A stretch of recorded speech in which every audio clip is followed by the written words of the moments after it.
Hong Kong's economy grew by 1.5% year-on-year in the second quarter, a slowdown from the first quarter's growth. This comes with the government having adjusted its GDP growth forecast for this year to between 4 to 5%. Timothy Lee tells us more. Normality might be back in Hong Kong after the pandemic, but the economy is having a hard time playing catch-up.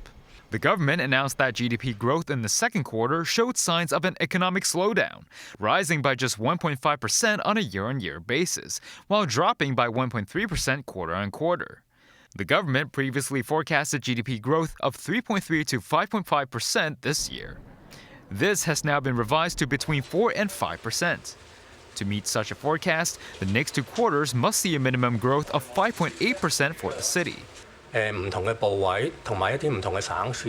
Various provincial governments and departments rolled out a series of measures to boost consumption and boost internal consumption.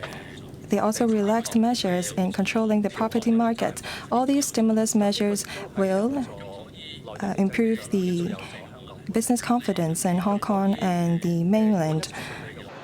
Service exports had the best performance, having increased by over 20%. This due to the influx of tourists in the city during the last quarter. Private consumption also rose by 8.2% year-on-year. But as Hong Kong's monetary policy further tightened, overall investment spending saw a mild decline of 0.9%. Some analysts, such as Professor Kevin Choi from Clemson University in the U.S., believe foreign investors remain skeptical about committing their money to the city, adding that Hong Kong fell out of the top 3 spots in global IPO rankings.